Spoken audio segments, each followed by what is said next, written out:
When it comes to discussing a tank's capabilities, its gun depression means a lot. Tanks with guns that have a depression of less than -8 or -9 degrees are not really effective on uneven terrain. Tanks with guns that have good depression, on the other hand, perform really well both on the top of a hill or in the bottom of a valley. Today, we're going to speak about vehicles boasting the best depression angles in the game. Or, in other words, the vehicles that can easily use complex terrain to their advantage. Most Western tanks have guns that can point down at an angle of -8 or -9 degrees, sometimes -12, even -13, and honestly, that's not bad. We'll start our list, though, with vehicles that have a gun depression of at least -14 degrees. That's, for instance, the Swedish PVKV-2 and the Sav M43 1946 tank destroyers, as well as the Stridsvagn M41S2 medium tank, which is the Swedish license-built version of the Czechoslovakian VZ38. Needless to say, thanks to their extreme firepower, tank destroyers are a class that benefits the most from having good elevation and depression, as they can often eliminate an enemy with just a single shot. Then we have our next tier, vehicles with gun depressions of up to -15 degrees. There are actually quite a few vehicles in this tier, mostly the ones built in the 1930s and in the early 40s. The Japanese Chiha and the Chihi, the British Crusader Mark II and the A13, the Italian M14, the German Dicker Max and the Sture Emil, and that's far from a complete list. The vehicle from this tier that performs the best on uneven terrain, though, is the Valentine Mark I. It has a nice gun depression, that's a given, but it also comes with a pretty sturdy turret and a very punchy 40mm gun. Let's move on to our next tier, -16 degrees. And here we see a Swedish vehicle once again. This is the IKV-103 assault gun that can shoot heat rounds that penetrate up to 400mm of armor. A very unique thing to have at BR 5.7.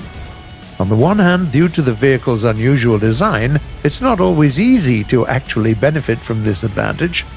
On the other hand, do you know how many rank 4 vehicles that can penetrate experimental heavies from the front at basically any distance? Yep. Case closed. On the next level, we find the French Saumur S35 medium tank, as well as the B1 Bis and the B1 Tur heavy tanks.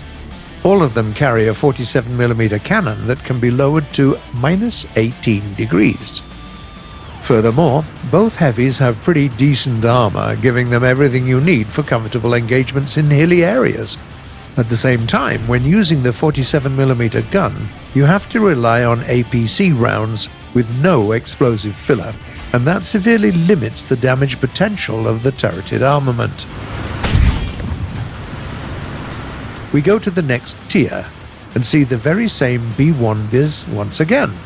The thing is, apart from a 47mm cannon mounted in the turret, this tank also has a 75mm gun fitted in its hull, and this beauty has an amazing depression of -20 degrees. That's not the only tank of this tier, though. Here we also have the M8 Scott, an American self-propelled howitzer vehicle, the Type 60 SPRG, the M113A1 APC, the UDES-33 tank destroyer, and the British Matilda.